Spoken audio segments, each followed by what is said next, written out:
The Duke of Crestwell told his valet she was pretty enough, and sharp as a spoon. She was a clergyman's daughter with no money, no rank, and no interest in pretending otherwise. He was a man who hadn't laughed in 2 years, and didn't know why he kept finding reasons to be in the same room as her. She found out what he said.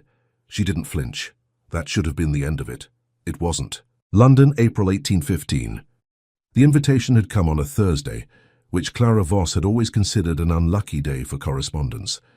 Her cousin, Mrs. Hartwell, had written in her usual breathless style 3 pages of enthusiasm compressed into a single run-on sentence to say that she was opening her townhouse in Bruton Street for the season, that she required company of the sensible variety, and that Clara, being both sensible and currently without better occupation, was the obvious candidate. There was mention of assemblies. There was mention of introductions. There was buried in the second page, between a digression about new curtains and a complaint about the price of candles, a sentence that read, "You are not getting any younger, dear, and nor am I, and London in April is really very agreeable if one does not mind the smell." Clara had minded the smell. She had come anyway. Mrs. Hartwell's townhouse was narrow and cheerful, staffed by 3 servants who had been with the family since before Clara was born, and who therefore felt entirely entitled to their opinions about everything. The housekeeper, Mrs. Pond, had looked Clara up and down upon arrival, and announced that she was thinner than expected, as though Clara had failed to meet a specification. Clara had thanked her for the observation. Mrs. Pond had nodded, satisfied, and gone to see about tea. That had been 2 weeks ago. In those 2 weeks, Clara had attended 4 drawing-room visits, 2 card evenings, 1 concert that had lasted 3 hours longer than advertised, and a morning call during which her cousin had described the entire Crestwell family history to a woman who had not asked. The Crestwell family history, as delivered by Mrs. Hartwell, was as follows. The old Duke had died the previous autumn, unexpectedly, which meant that Frederick Aubrey Crestwell had inherited a dukedom he had not been preparing for, a London house he had not visited in 4 years, and a reputation for being difficult that had been earned, depending on who you asked, either entirely or not quite. He was a second son, Mrs. Hartwell had explained, with the gravity of a woman delivering a diagnosis. One never quite recovers from that. From being a second son, Clara had asked. From suddenly not being one. Clara had filed this information away under probably relevant to someone, and thought no more about it until the evening of Lady Alderton's musical gathering, when she found herself standing near the pianoforte with a glass of mediocre wine, watching the door. She was not, strictly speaking, watching the door. She was watching the painting above the door, which depicted a hunting scene of no particular merit but considerable size, and which had the advantage of being positioned such that one could observe arrivals without appearing to do so. Clara had developed this skill at her father's parish, where watching without appearing to watch was essential survival equipment. The Duke of Crestwell arrived at 8:30. She knew who he was before anyone said his name. There was something in the way the room reorganized itself, subtle, like a tide shifting, that announced rank before rank announced itself. Conversations paused a half-beat, backs straightened. Lady Alderton, who had been complaining about the cost of beeswax candles to a colonel, pivoted toward the door with an expression that suggested beeswax could wait. He was tall, dark-haired, going to silver at the temples in a way that looked less like age and more like intention. He wore his evening clothes as though they were the least interesting thing about him, which, Clara suspected, was exactly the effect he was aiming for. His face was, the word that came to her was set, not cold, set. The way a jaw is set when someone has decided some time ago that the present moment will not be permitted to surprise him. He surveyed the room with the particular expression of a man attending a function he had agreed to attend and was already reconsidering. "His Grace the Duke of Crestwell," Mrs. Hartwell murmured at Clara's elbow, appearing from nowhere with the timing of a woman who had been waiting to deploy this information. "You see, exactly as I described." "You described him as difficult," Clara said. "Yes," Mrs. Hartwell sounded pleased, "and there he is." Lady Alderton reached him. There was a brief exchange, a bow, a smile on her ladyship's part that cost something in dignity, a response from him that was technically cordial and communicated nothing whatsoever. He moved through the room the way water moves around stone, deflecting without effort. Clara returned her attention to the hunting scene above the door. She did not speak to him that evening. He did not speak to her. She was introduced to a Mr. Cavendish Price, who was amiable and interested in drainage schemes, and a Mrs. Fellows, who was neither amiable nor interested in anything except the movements of a young man across the room who was, Clara gathered, her nephew and currently doing something inadvisable with his card play. The music, when it finally happened, was competent. Clara drank her wine. She watched the painting. At some point the Duke passed within 6 feet of her on his way to the door. He did not look at her. She did not look at him. She did note, with the detached interest of someone cataloguing a species, that up close his expression was not set so much as held. The distinction mattered. Set was armor chosen in the morning. Held was something being managed in the moment. She thought, he is tired of being here. Then she thought, so am I. He left at 9:30. The room exhaled fractionally and returned to its previous shape. The second encounter happened at Almack's, because in London in April most things happened at Almack's eventually. Almack's had its own logic, which Clara was still learning. The vouchers were difficult to obtain and essential to have. The refreshments were notoriously poor. The dancing was not the point. The dancing was the mechanism by which one achieved the point, which was to be seen by the correct people doing the correct things with the correct partners, and for this information to travel by the usual invisible channels to whoever needed to know it. Mrs. Hartwell had vouchers. She had obtained them through a combination of persistence and a long-standing friendship with one of the patronesses, whose name she dropped with the frequency and precision of someone operating artillery. Clara had her own voucher, procured by the same means, and wore it like light armor. Lydia had arrived the previous Thursday. This was the complication Clara had not entirely anticipated when she accepted the London invitation. Lydia was 19 and lovely in the way that made practical people nervous, the kind of lovely that attracted attention without yet having learned to manage it. She had their father's blue eyes and their mother's laugh, and an absolute gift for being in the wrong place at the precise wrong moment. She had come to London, she said, to see Clara. Clara understood this to mean that she had come to London to see London, and Clara was the acceptable pretext. She was not, on the whole, a troublesome girl. She was simply 19 and in London in April, which amounted to the same thing. At Almack's, Lydia danced the first 2 sets with a Mr. Beaumont, who was personable and appropriate, and then the third with a Captain Aldridge, who was neither. Clara knew about Captain Aldridge by reputation, which was the useful kind of knowledge, because it allowed one to form a view before being charmed out of it. He was handsome. He was 28.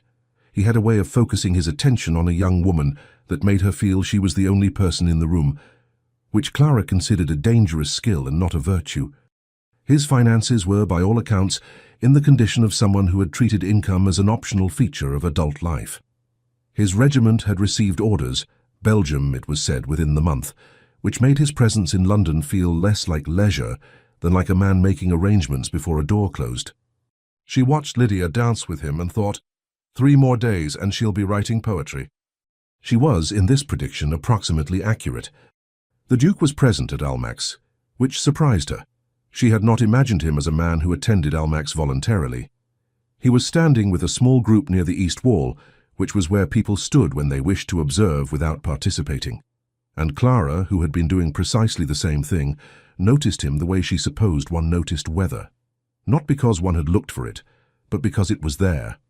He was listening to a Lord something Pemberton with the expression of a man making a credible impression of interest, while thinking about something else entirely.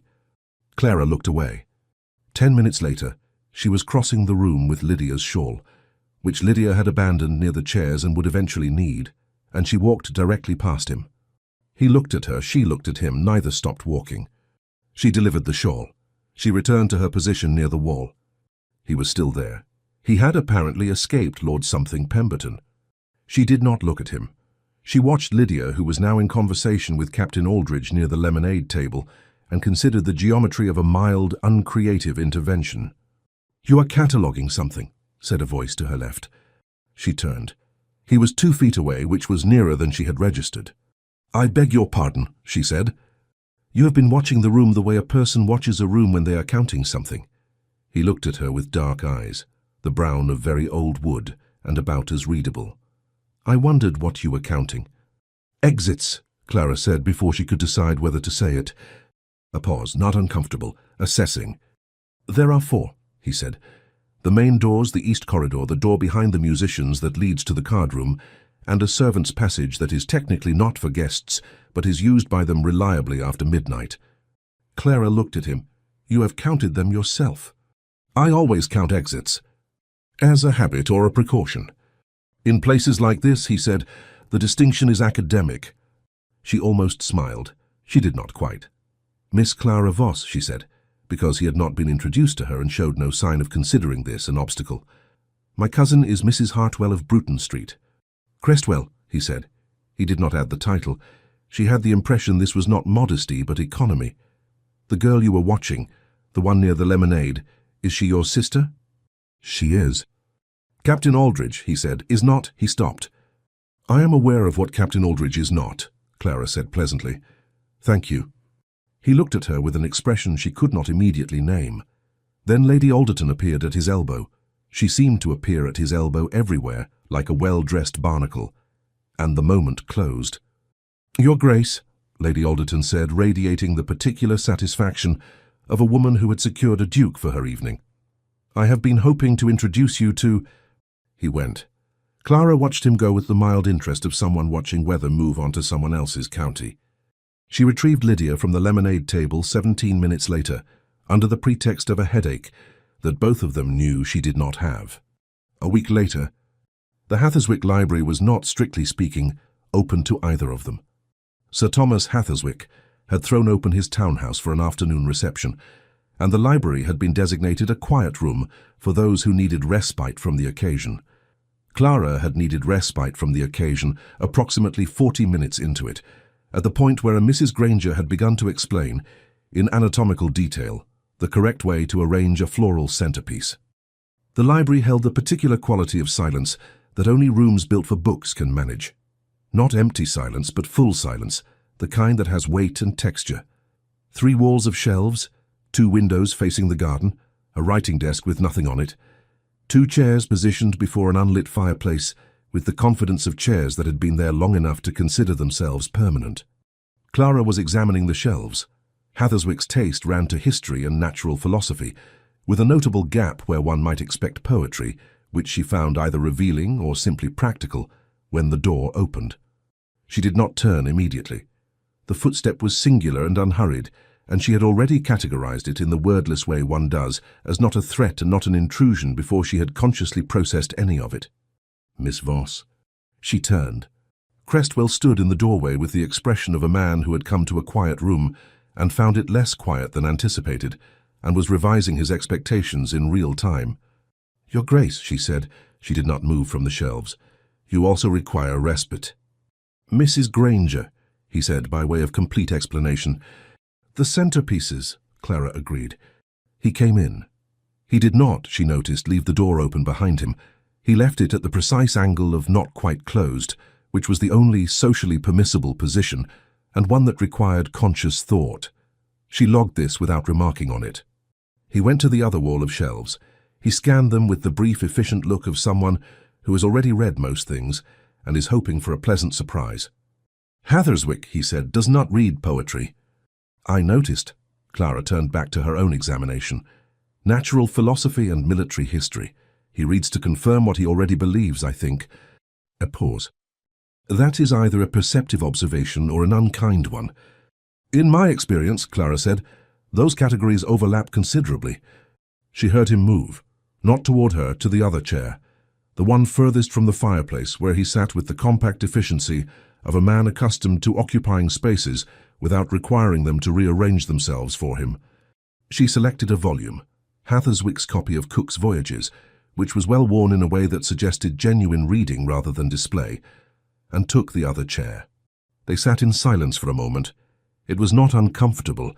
It was, in fact, the most comfortable Clara had been in 10 days. "Your sister," he said without preamble, "danced with Aldridge again last Tuesday." "I know." "He will ask to call. His regiment has orders for Belgium within the month, most likely. That makes a man either cautious or hasty, and Aldridge has never struck me as cautious." "I expect he'll call," Clara said. She looked up from the cook. "I am accustomed to managing things, Your Grace. It is largely what I do." He looked at her. In the library's quieter light, the afternoon coming grey through the garden windows. His face was less set than it had been at Almack's. Not open, but less armoured. "What else do you do?" he asked. The question was so direct that it took her a moment to answer it. In her experience, men of his rank did not ask questions of that shape. They asked questions designed to confirm what they assumed, or they made observations designed to be agreed with. "I read," she said. "I correspond with my father, who is a clergyman in Derbyshire, and sends me letters of considerable theological density. I walk when the weather permits, and when it does not. I watch rooms." She paused. "I count exits." His mouth moved, not quite a smile, something more controlled than that, and more genuine for being controlled. "And before London?" he asked. "Before London was much the same, with better air and fewer centrepieces." "You preferred it." "I prefer honesty to performance," Clara said. "London is almost entirely performance." "And yet you are here." "Lydia is here," she said. "I am where Lydia is. That is the arrangement." He was quiet for a moment. The garden beyond the windows was doing something with the light, a cloud moving or a tree, and the room shifted briefly between grey and gold. "You did not come for yourself," he said. "No, not even a little." She considered this with the seriousness it deserved. "Perhaps a little. Mrs. Hartwell is fond company, and Derbyshire in March is—" She paused. "Very Derbyshire." This time he did smile. It happened quickly, like a door opened and closed before one could see what was behind it, but it happened. "I understand," he said, "the specific despair of a county in March. You have an estate in the country?" "Two." He said it without inflection, not pride, not complaint, fact. "Northumberland and Somerset, both in March are," he considered, "characterful." "That is a diplomatic word for it." "I am on occasion diplomatic." "On occasion," Clara agreed. He picked up a volume from the small table beside the chair. She hadn't noticed it before, left by a previous occupant, and turned it over. Cowper's Poems. He set it back down. "You said," he said, "at Almack's, that you were aware of what Aldridge is not." "I did." "What are you going to do about it?" Clara looked at him. The question was blunt, and she decided to answer it bluntly. "I am going to ensure that my sister is never alone with him long enough to do anything irreversible, while managing to appear so unconcerned that she does not perceive herself as being managed. Because the moment she does, she will do the irreversible thing out of principle." A pause. "She sounds," he said carefully, "like someone I would find exhausting." "She is 19, Clara said. "She is exactly what she should be. She just needs—" She stopped. She had not intended to say it to him. She had not intended to say it to anyone. "She needs someone to make better things available to her than what Aldridge is offering. That is the whole of my strategy." He turned the Cowper over in his hands again, as though he had forgotten he had set it down. "That is," he said, "an unusually charitable approach to management." "Did you expect a less charitable one?" "From most people in your position, yes." "Your position." She noticed the phrase without reacting to it. Her position, a clergyman's daughter in a borrowed London season, sitting in a room she had no claim to, discussing her manageable sister with a duke who had no particular reason to be interested. She noticed it the way one notices a wrong note, briefly, and then moved on. "Most people in my position," she said, "have learned that managing people is more effective when they don't notice they're being managed." "And the people who do notice?" "Leave the room," she said. She met his eyes. "As you could do at any moment, of course." The room was quiet. Outside someone laughed, from the party they had both left, and the sound came through the walls as a distant, irrelevant thing. "I could," he said. He did not move. The morning call happened 3 days later, and Clara had been expecting it. Captain Aldridge arrived at Bruton Street at 11, which was the correct hour and therefore the only correct thing about the visit. He was handsome in person in the way he was handsome at a distance, deliberately, as though he had arranged his features with care each morning and checked them at intervals. He brought flowers for Lydia, which was appropriate, and a specific kind of attention, focused, warm, designed, that Clara watched operate on her sister like a mechanism she could see but not interfere with while it was running. Mrs. Hartwell received him in the front parlour. Clara sat with her embroidery, which she did not do, and listened. He was charming. She gave him that.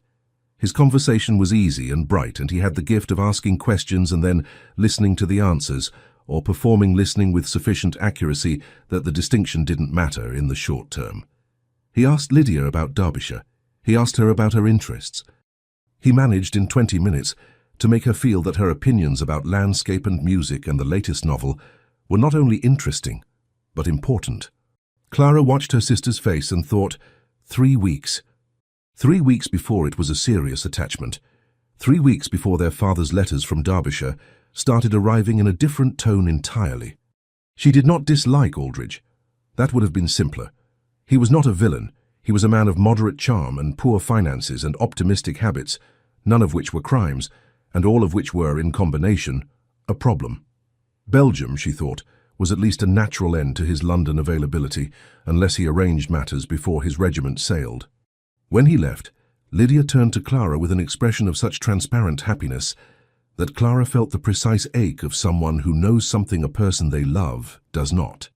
"He is very agreeable," Lydia said. "He is," Clara said. She bit off her thread. "Shall we walk? The park will be pleasant this morning." The park was not precisely pleasant. April was making its usual promises and failing to keep them, but it was open, and Clara needed open. They walked. Lydia talked. Clara listened and watched the path ahead.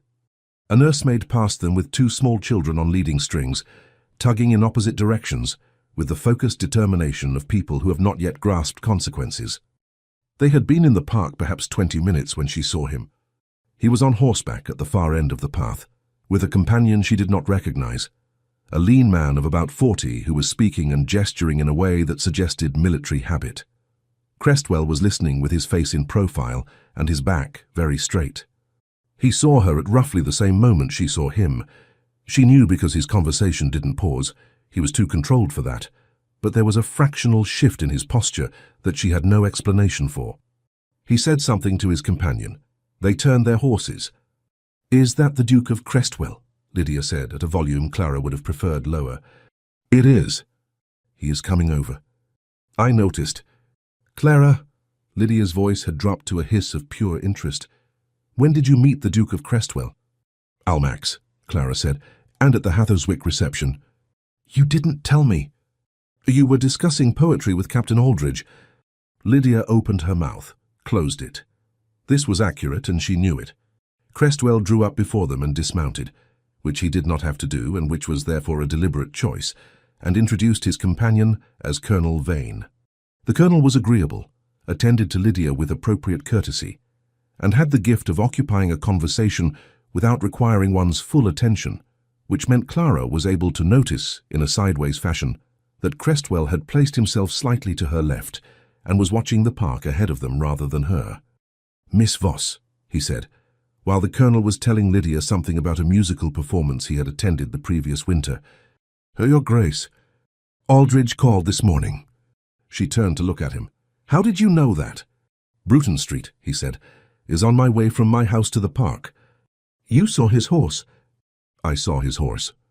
Clara considered this. She was not sure what to do with a duke who noted which horses were tied outside, which houses on his route to the park, and she was not going to ask him why he had been looking. "He is personable," she said. "He is." "And you are going to tell me something I already know?" "Probably," he said. "I spoke with his commanding officer at my club last week. Havers is not... He did not speak warmly of Aldridge's habits. There have been other young women, I gather. Similar circumstances. Modest means. Both situations resolved before anything permanent occurred, but not for want of Aldridge's trying." "How many others?" "2 in the past year." Clara absorbed this. Did Havers say so directly? Men at clubs speak directly when they have a reason to. He looked at the path ahead. "I am not inventing it." "I did not think you were." She was quiet for a moment. "Thank you." He nodded once. "Can you use it?" "I can use it," she said. "The question is how." He said nothing further. They rejoined the others. The moment that cut him down happened the following Friday in Mrs. Hartwell's smaller sitting room, which had been pressed into service as a temporary card room during a dinner party of 12. Clara was there by accident. She had retreated from the main company on the pretext of a book, had found the sitting room occupied by 4 people playing whist, and had been recruited by Mr. Cavendish Price, who had mislaid his partner before she could explain that she was leaving. Crestwell arrived in the same fashion, approximately 15 minutes later. He took the chair across from her which placed them as partners and examined his cards with an expression that told her nothing about their quality. "Miss Voss," he said. "Your Grace." They played. Cavendish Price and his partner, a Mrs. Dunlop, were competent. Crestwell was better than competent. He played with the economy of someone who had long since stopped needing to think about the mechanics and was operating on pure instinct.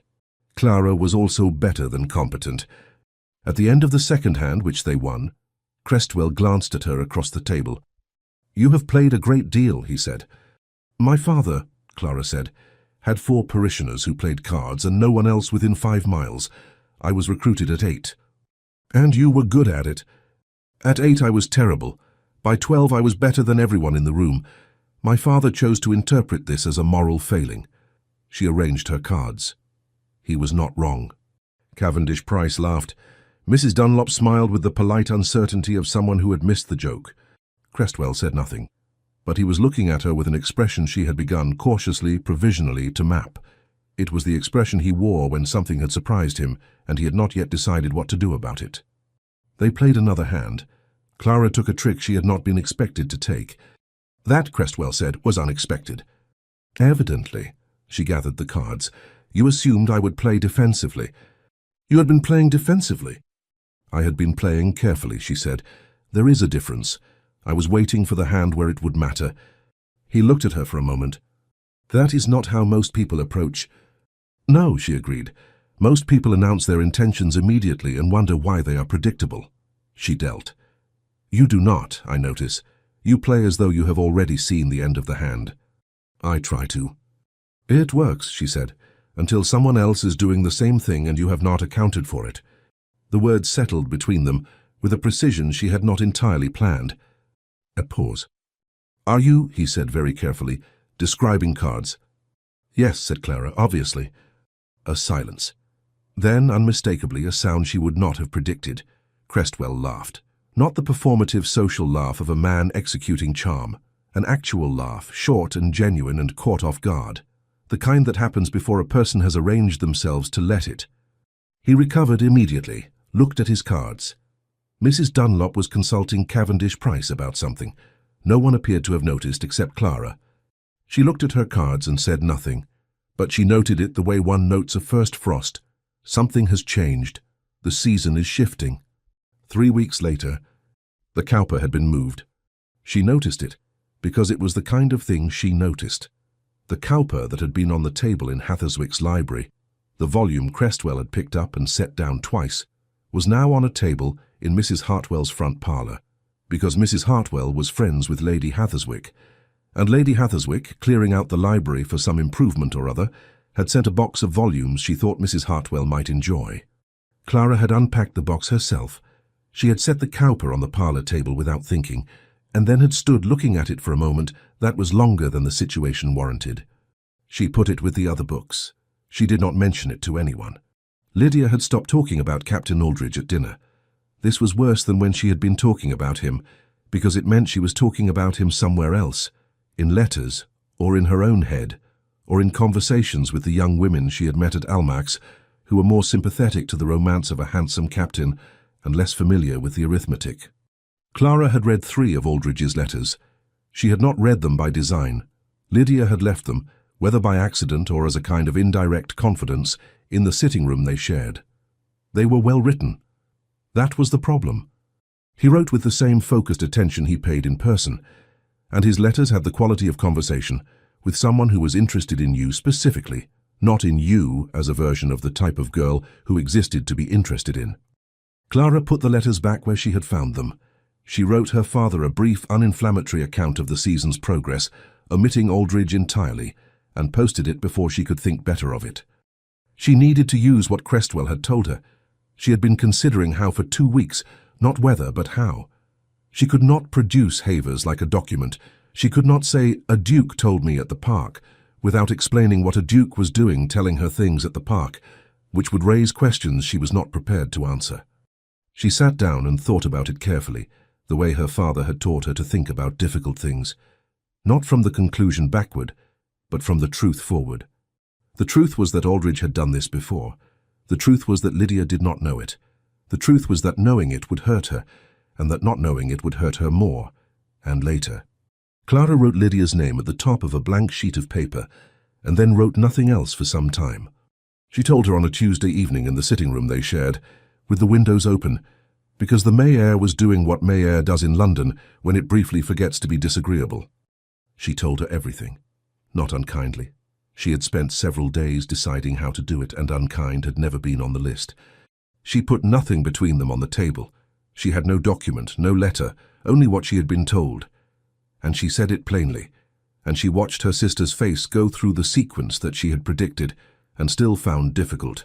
Surprise, confusion, the instinct to disbelieve, and then the careful, quiet arithmetic of a girl realizing that the attention had been specific, not because she was specific, but because her circumstances were.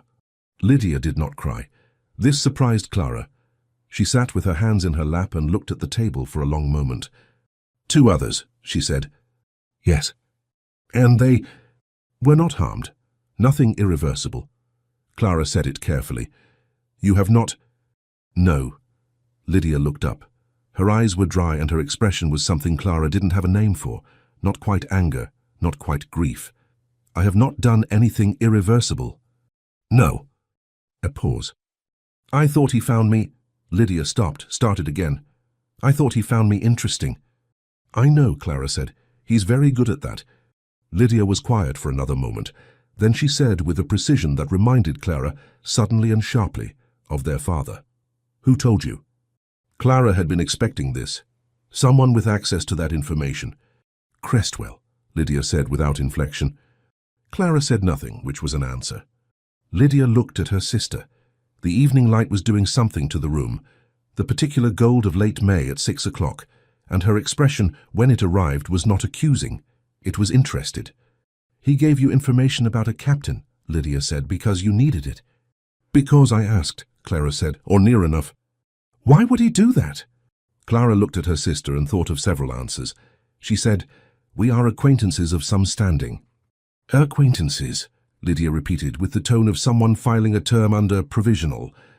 Go to bed, Clara said. You do not have to do anything about Aldridge tonight. I shall write him tomorrow, Lydia said with a calm that was more than composure. It was the calm of someone who had understood something and was now dealing with it. A note, declining his next call. That would be sensible. Yes, Lydia stood, paused at the door. Clara. Do not, Lydia said with great precision, call him an acquaintance to my face again. She left. Clara sat with the evening light and said nothing, because there was no one left to say it to. The Mortlake Ball was the last significant event of the season, before families began to retreat toward their counties, and Mrs. Hartwell had been anticipating it since February with the steady enthusiasm of someone who had booked a pleasure and intended to collect it. Clara had been anticipating it with the feeling of someone who could see the end of a chapter and was not sure what the next one held. The Mortlake house was large enough that its ballroom did not feel crowded, which was London's highest architectural virtue. The chandeliers were good. The orchestra was better than average. The company was, in the way of season-end gatherings, both festive and slightly elegiac. The particular atmosphere of a group of people enjoying something they are already beginning to remember. Lydia had come and was dancing and was fine. Not fine the way people are when they are pretending to be fine, but fine the way people are when they have made a decision and the decision has settled. She danced with Mr. Cavendish Price, who had asked her twice and seemed genuinely pleased each time, and with a young officer recently come up from the country who was sunburned in a way that suggested he had done it honestly. Clara was near the east wall, which was where she always ended up. Old habit. Count the exits, know the room. He was there before she turned. Miss Voss, he said. She turned. He was close, not improper, but closer than the wall usually permitted. Someone had compressed the room on that side. Your Grace. Crestwell, he said. He had said it to her before. Crestwell, not the title, but not in this tone, which was not a correction but something else. A small thing offered without ceremony. She looked at him. He was in evening clothes, and he had the same held quality she had noted the first night, something being managed. But tonight it was less controlled, not distressed, held differently, as though the thing being managed had changed. Lydia is well? He asked. She is. She is dancing with Cavendish Price. I noticed. He is, Crestwell said, adequate. High praise. It is from me. He looked at the dancers. She handled it well. She did. Clara paused. She is resilient. Like her sister. The words landed before she could prepare for them. Not said warmly. He was not a man who said things warmly as a general rule, but said as though they were true, as though he had observed a fact and was reporting it. She said, I am not particularly resilient, I am simply persistent. The difference, he said, in practice, is everything, she said. Resilience implies that things bounce off. Persistence implies that they don't and you keep going anyway. He was quiet. Which would you prefer to be? He asked. The question caught her entirely off guard. She looked at him, really looked the way she had been careful not to, because looking carefully at Crestwell was the kind of thing that had consequences she had not finished mapping. I have never been asked that, she said. I am asking. Resilient, she said after a moment. Obviously, but I appear to be the other kind. He looked at her. The ballroom moved around them, music, people, the specific warmth of a room full of candles and human proximity, and he looked at her as though he had been looking at her for some time and had only now stopped trying not to. I am leaving London, she said. The words came out before she had decided to say them. He was still. When? End of the week. Lydia and I both. Mrs. Hartwell will remain, but... She stopped. The season is nearly finished. It is the natural time to go. Yes, he said. The orchestra shifted from one piece to another. A couple moved past them, laughing. Miss Voss, he said. She waited. He seemed to be deciding something. She could see it, not the content but the mechanics of it, the slight tension in his jaw, the controlled stillness of a man who is thinking and will not let you see the thinking. I was engaged to be married, he said, 3 years ago. He said it in the same tone with which he had said 2 estates, a fact, reported. She died, in the autumn. Clara said nothing. She understood from the quality of his silence that this was not information he distributed freely. I am sorry, she said. Yes, he looked at the dancers. Everyone is. What was she like? The question surprised him. A brief flicker, genuine. As though he had been prepared for how dreadful and you must have been devastated and had not prepared for the actual question. Quiet, he said. She thought carefully before she spoke. She was not... He stopped. She was not like you. No, Clara said. I imagine not. That is not... He caught himself. I did not mean it as a comparison. I know, she said. I did not take it as one. The orchestra played. Lydia spun past them in Cavendish Price's arms, and Clara watched her sister's face, bright, uncomplicated, present, and felt the ache of someone looking at something they have kept safe, and knowing it has cost them something they cannot name. She is why you came to London, Crestwell said. He had followed her gaze. Yes. And now she is... Fine, Clara said. She will be fine. She straightened. She had been leaning fractionally toward him, and she straightened. And I should see her home before Mrs. Hartwell begins to insist on another half hour. She looked at him. He looked at her. Good evening, Your Grace, she said. Voss, he said. Just that. Her surname, without the prefix, without the formality that had cushioned it every time before, not quite easy, not quite formal, something negotiating the distance between the two. She did not have a word for what it was. She moved toward the dancers. She did not look back. She thought about the cowper on the parlor table. She thought about what it had cost him to say the name of a dead woman in a ballroom. She thought, end of the week. She found Lydia. She put a hand briefly on her sister's arm. Lydia looked at her and, with the specific acuity of a younger sister, glanced once toward the east wall. He is still watching, Lydia said, at a volume only Clara could hear. Said Clara. That is not an answer. It was not a question, said Clara. Come, Mrs. Hartwell will want her wrap. They went to find Mrs. Hartwell. Clara did not look at the east wall. She had already looked. She knew what was there. The season, she thought, had gone on long enough. On Friday she would go home. Friday morning, Bruton Street. The trunks were packed by 7. Clara had done most of it herself, which Mrs. Pond had considered a personal affront and had said so, loudly to the second housemaid, in the corridor outside Clara's door. Clara had continued folding and said nothing, because Mrs. Pond's feelings about the correct division of domestic labour were between Mrs. Pond and Mrs. Pond, and Clara had things to put in order. Lydia had packed the previous evening in a mood of philosophical calm that Clara found both admirable and slightly unnerving. She had sorted her new gowns, written a brief and courteous note to Mr. Cavendish Price, thanking him for the dances, and gone to bed at 10. She had not mentioned Captain Aldridge since the evening of their conversation in the sitting-room, which was either resolution or suppression, and Clara had decided for now to treat as the former. Mrs. Hartwell was tearful at breakfast, which was her custom at partings, and pressed Clara to stay another week, and then another fortnight, and then, in what felt like a negotiating position, until the end of the month. Clara ate her toast and said she was grateful and that it was time, and by 9:30 had said farewell with genuine warmth and was in the carriage with Lydia and the first of the trunks. The streets were doing their morning business. Clara watched them through the window and thought about nothing in particular, which was the kind of thinking that was actually thinking about something very specific indeed.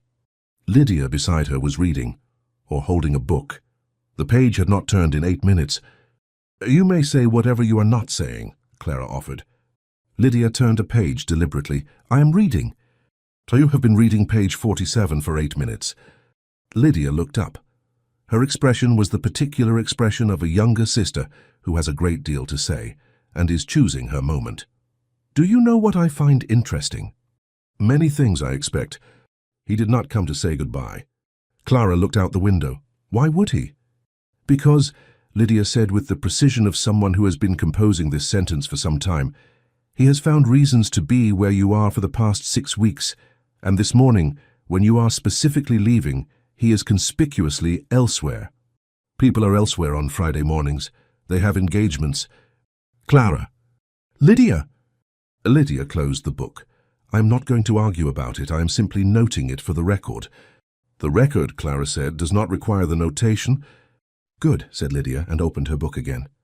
Clara watched London thinning at the edges, the houses becoming less pressed, the streets wider, the smell changing, and did not think about the east wall of the Mortlake ballroom. She thought about it anyway.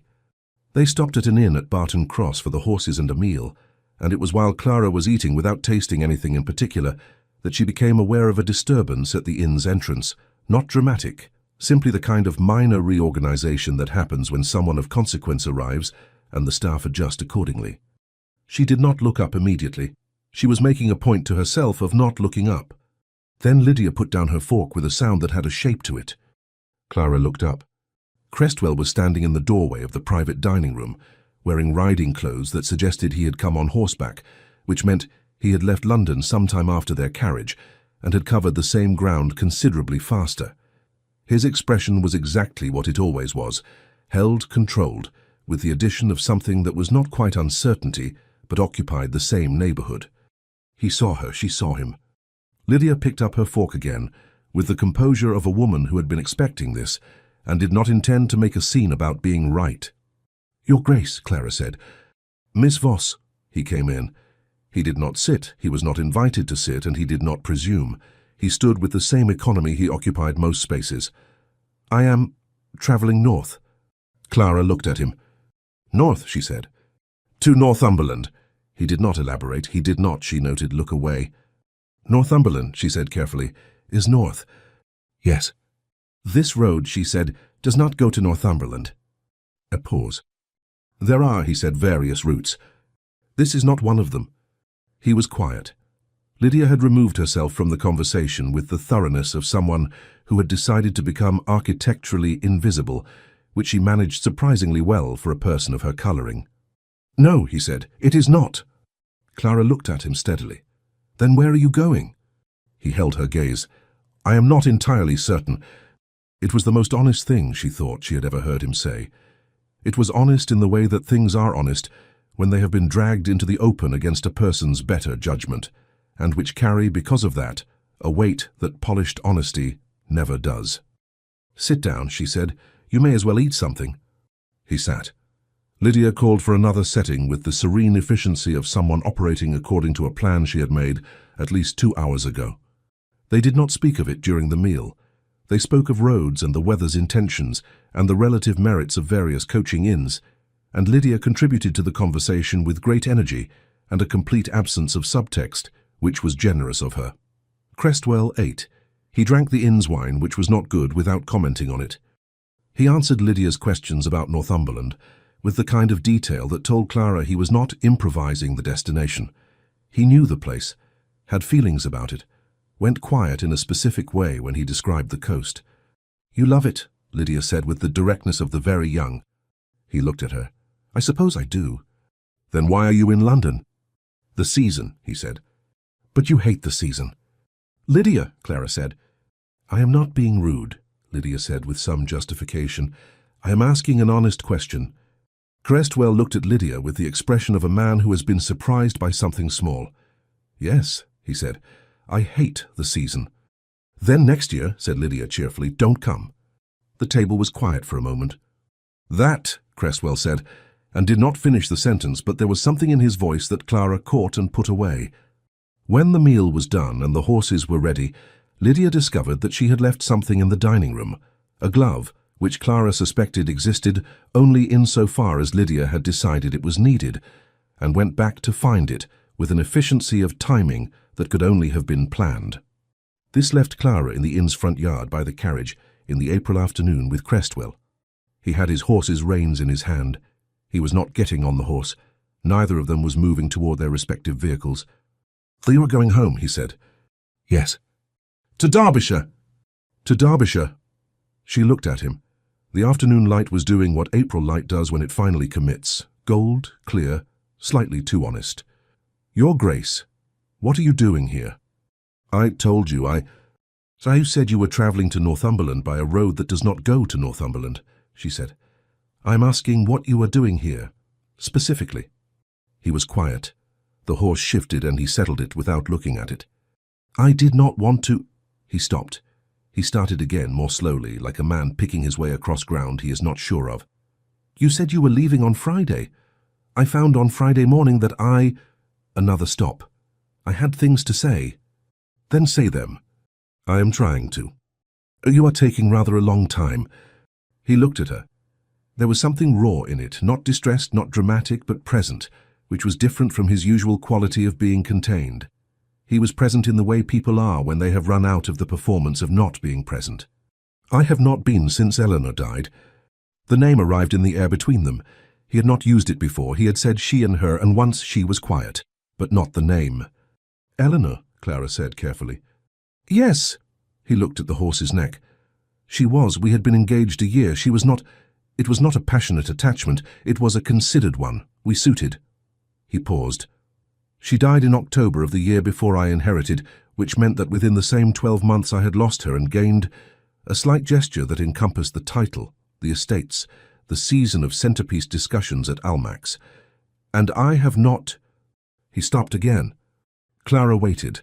She was good at waiting. She had learned it at her father's knee, sitting in the study while parishioners worked out what they had come to say. "I have not permitted myself to—" He looked at her. "And then you were there." She looked at him. "In the card room," he said, "telling me you were describing cards, clearly." The word "clearly." She remembered saying it. She remembered the laugh she had not been expecting. "That was 3 weeks ago," she said. "I am aware. You have had 3 weeks to—" "I know." He was very slightly frustrated with himself, which was possibly the most human thing she had seen from him in 6 weeks. "I am not good at this." "This," she said, "being specific." "Being—" He did not finish the sentence, but the word he had not said arrived anyway. "Honest." "Yes." Clara looked at him for a moment. The yard was quiet. A stable boy was doing something with a bucket at the far end.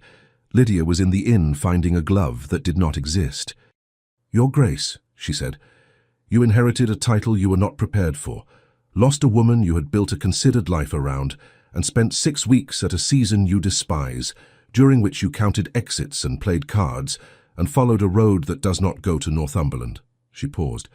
"I am not sure what you are telling me. I am asking you to be clear." He looked at her with the expression she had first seen in Hatherswick's library. Assessing, recalibrating, landing somewhere he had not expected. "I would like," he said, "to call on you in Derbyshire." Clara said, "Why?" Not unkindly, a question with the precision she had learned to bring to questions. He held her gaze. "Because I have not laughed in 2 years, and then you were in a card room, and I did." and I have not been able to—" He stopped. "And because you look at rooms the way I do, and because you are not easy, and I am grateful for it." She looked at him. "You told your valet," she said, "that I was pretty enough and sharp as a spoon." The silence that followed had considerable texture. "I did not—" He stopped. "How do you—" "A word at your club," Clara said pleasantly, "travels further than you might expect, particularly when the word is about a woman someone has noticed a duke noticing." She waited. "Well?" He did not, to his credit, pretend she had misheard. He looked at her with the expression of a man who has been caught and is deciding whether to compound it or not. "I said it," he said, "in my defense." "I do not think," Clara said, "that defense is the right approach." He closed his mouth. "I am sharp as a spoon," she said, "in case you have missed the evidence." His mouth moved. He was trying not to smile. He did not entirely succeed. "I had not," he said, "missed the evidence." "And the evidence," she said, "has had 6 weeks to observe you in return." "And?" She looked at him. The afternoon light, the inn-yard, the horse that was patient beyond its deserts. "You are proud," she said, "in the way that people are proud when they are frightened. You are accustomed to the world not answering back, and you have mistaken that for comfort. You are—" She paused. "You are grieving something you have not been permitted to grieve properly, because you inherited a title at the same moment, and the title required you to be someone who does not grieve." He was very still. "And you are," she said, "better than you perform." The stable boy had disappeared. The yard was very quiet. "Miss Voss," he said after a moment. His voice was different. Something had gone out of it, the held quality, the management, not gone entirely, but lower, like a flame, adjusted. "Clara," she said. She heard herself say it and did not take it back.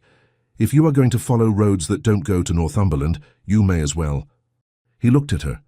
Something moved in his face. Not the quick, controlled smile from the card-room, but something slower and more serious and entirely unprepared. "Clara," he said. That was all, her name in his voice without any of the armor. Lydia emerged from the inn with a glove she had found and was holding with the careful triumph of a woman who had had it in her pocket the whole time. "Are we ready?" she said with magnificent innocence. Derbyshire, 3 weeks later, June. The Voss house in Derbyshire was not large. It was the sort of house that had been built for the purpose of being adequate, and had then accrued over generations a number of things: a good library, a rose garden of unexpected ambition, a view from the upper windows that made up for most of what the house itself lacked, that elevated it past adequacy into something that felt, at various times of day, like enough. Her father, Reverend George Voss, was a man of 62, narrow in the shoulder and wide in the mind, who had spent 40 years reading everything he could find and talking to people about what he had read and listening, with what Clara considered his most underrated quality, to what they said back. He had received Clara's letter about the season, with the tolerant interest of a man who has resigned himself to not being told everything and has learned to read between the lines. He had received her second letter, the one she had written from the Barton Cross Inn, while Lydia was ordering tea and Crestwell was seeing to his horse, with the expression she imagined of a man reading between the lines and finding the lines rather closer together than expected. He had written back, "Come home, bring your sister, and tell me whatever is true." She had done the first 2. The third she was still negotiating with herself. June in Derbyshire was an argument that June always won. The air was what it was supposed to be. The hills were the colour of things that had decided to grow without asking permission. Clara walked every morning and found, to her own mild surprise, that she was not as relieved to be home as she had expected, and not as unsettled as she perhaps should have been, and that these 2 facts occupied the same space without contradicting each other in the way they ought. Lydia had reverted, within 24 hours of arriving, to the version of herself that existed in Derbyshire. Less finished, more direct, inclined to spend time in the garden without her hat on, and to argue with their father about theology over supper, which their father encouraged, because he believed that argument properly conducted was a form of prayer. She did not mention London. She mentioned Mr. Cavendish Price once, briefly, in a tone that was not pining but was not dismissal either. She said nothing about Captain Aldridge, and Clara said nothing about Captain Aldridge, and the subject occupied a corner of the house the way objects do when everyone knows they are there and no one moves them. On the Tuesday of the 2nd week, their father appeared in the library doorway while Clara was not reading and said, "A letter came for you." on the hall table. She knew the handwriting. She waited until her father had gone back to his study and then went to the hall table and read the letter standing up, which was inefficient and which she did not correct. The letter said, "I leave London at the end of the week. I have business in Nottingham that will take at most 3 days. Nottinghamshire, I am told, is adjacent to Derbyshire. I trust the journey finds you well. Crestwell." And then beneath it, as though added after the letter was already composed, "Dufour." She looked at the single initial for a moment. Then she put the letter in her pocket, which was not the drawer in the writing desk in Bruton Street, but served the same function, and went back to the library. She told her father that evening. She did not plan to. She had been planning a more orderly disclosure, something measured and contextual. But they were sitting after supper with the windows open onto the garden, and her father was reading Cowper, and she looked at the volume in his hands and said, "There is someone who may call." Her father looked up. He was very good at the specific quality of attention that did not rush. "Someone," he said. "Crestwell," she said. "The Duke of Crestwell." Her father set down the Cowper. He looked at her with the expression he wore when he was doing the mental equivalent of turning a question over in his hands to find its weight. "And how," he said, "did you come to know the Duke of Crestwell?" "He was at Almack's," Clara said, "and the Hatherswick reception, and a card game, and a coaching inn in Barton Cross." "That is," her father said, "a great many places." "Yes." "And you," he paused, "you wish him to call?" Clara looked at her father. She had been deciding on the walk back from the garden whether she wished him to call, and had arrived at the conclusion that she had already decided, and the deciding she was doing now was the decorative kind. "Yes," she said. Her father looked at her for another moment. "You are not uncertain." "I am frequently uncertain. I am not uncertain about this. Tell me about him." So she did. She told him about the exits and the card game, and the letter signed with an initial, and Eleanor, whose name she used with the particular care one uses with names that carry weight. She told him about the valet, and the spoon, and the inn-yard. She told him about the way the season had begun with his expression held and managed, and had ended with her name, without the armour. Her father listened. He was, as she had always believed, very good at listening. When she finished, he said, "He made you laugh." "He laughed," she said. "I was the cause of it. That is the same thing from where I sit." She looked at her father. "You are not going to caution me about rank." "I am a clergyman in Derbyshire," he said, "not a fool." He picked up the Cowper again. "Tell him to come." He came on a Thursday, which Clara had always considered an unlucky day for correspondence, and was revising her view on.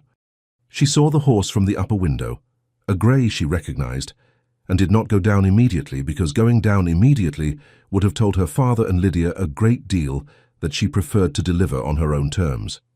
She took 3 minutes to finish the letter she had been writing, capped the pen and went downstairs at a pace that she intended to be unhurried and suspected was not. Lydia was already in the hall. "I was passing," Lydia said with extraordinary innocence. "You live here?" Clara said. "Yes," said Lydia. "Isn't that convenient?" Her father received Crestwell in the front room, which was the right room, with the particular graciousness of a man who has decided to like someone and is giving them a chance to be worth it. Crestwell was...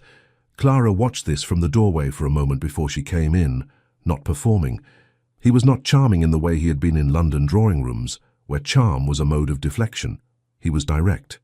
He answered her father's questions about Northumberland and the estate with the kind of detail that comes from caring about a thing, and when her father asked him about the title, not directly, but in the way her father asked things, which was sideways and careful, he said, "I was not prepared for it. I am still learning what it requires of me." Her father looked at him. "And what does it require?" "More patience," Crestwell said, "than I have naturally." Her father's eyes moved briefly to Clara, which she pretended not to see. They had tea. Lydia was present and charming, and contributed to the conversation with the precise amount of animation that made her an asset rather than a distraction, which was a skill Clara had not known her to possess, and which she filed under further evidence that 19 is not the final word on anyone. After tea, her father suggested, with the transparency of a man who has decided to be transparent rather than pretend otherwise, that the garden was looking well, and that he and Lydia had been meaning to examine what the roses were doing, and that Clara might perhaps show His Grace the library, which had some volumes of note. Papa, Clara said. The gibbon alone, her father said serenely, is worth 20 minutes. He and Lydia left. The door was, as propriety required, not entirely closed.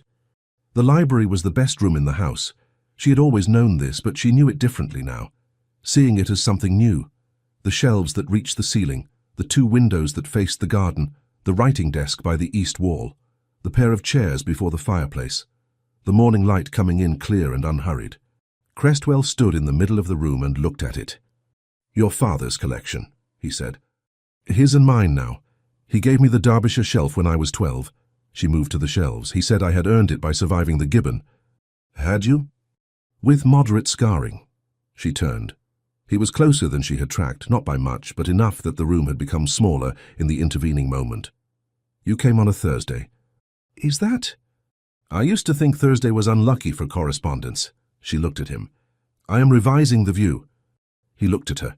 In this light Derbyshire morning, honest and wide, his face was different from every other place she had seen it. Not the ballroom, not Hatherswick's library, not the inn-yard. Here the held quality was still present, but changed.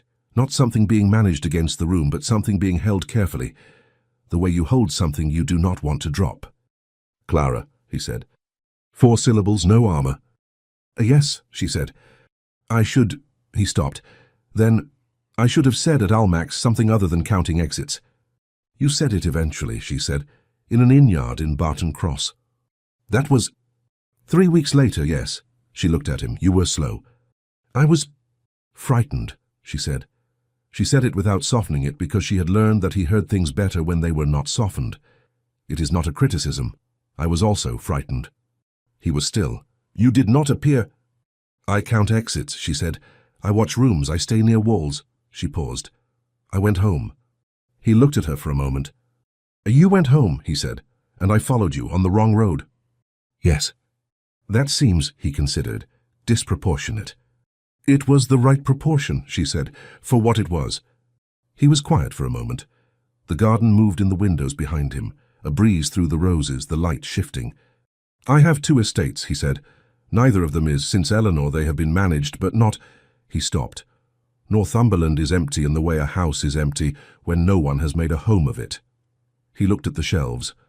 I had forgotten what a room looked like when someone has read the books. Clara looked at her library. She saw it as he was seeing it, marked, used, lived in. The shelf her father had given her, the chair with the worn arm, the cowper on the table because she had brought it from Bruton Street and not yet decided where to put it. She had not yet decided where to put it. She picked it up. She held it for a moment, and then she held it out to him. He looked at it, then at her. The cowper, she said, has been moving between us for 2 months. You left it in Hatherswick's library. I brought it to Bruton Street. I brought it home. She paused. It has been on that table for 3 weeks, because I could not decide whether to shelve it. He took it from her. His fingers brushed hers, not quite accidental, not quite deliberate, in the territory between the two where most true things live. Crestwell, she said. He looked up. Frederick, he said. She considered it, the name without the title. Frederick, she said. If you call on me in this county, you will be calling on a clergyman's daughter with no particular prospects and a habit of saying what she means and very little patience for performing otherwise. I am aware, he said. And if my father writes to you, he will ask you questions in the sideways manner that makes people think they are answering something else, and you will find that you have committed to positions you did not know you held. That also, he said, I am prepared for. And I will not, she paused. She found unexpectedly that this was the thing she had been most afraid of saying and had therefore left for last. I will not be smaller. If that is... Clara. His voice was quiet, not soft. He was not by nature a soft man, but stripped of everything that was not the thing itself. It is why I followed the wrong road. She looked at him. The morning light, the library, the cowper in his hands. I will take you to see the view from the upper window, she said. It is the best thing about the house. After that you may call again on Saturday if you choose to, and my father will have thought of more questions. And you, he said, will you have thought of more questions? Certainly, she said. I always have more questions. Ask them. Not all at once, she said. I have time. She moved toward the door. He fell into step beside her, not behind, not half a step in the deferential way people stepped when rank required it, but beside, which was, she thought, the first thing he had done that was entirely without performance. They went up the stairs. She showed him the window. He looked out at the hills going green in the June morning and said nothing for a moment, and she stood beside him and said nothing also, and the silence was the kind that does not cost anything. "It is," he said. "Yes," she said. He looked at her. The hills were behind her, and the light was doing what light does in June in Derbyshire, which is make everything look as though it intended to be exactly this. "Voss," he said. 3 times now in one register or another, the card-room, the ballroom, and here.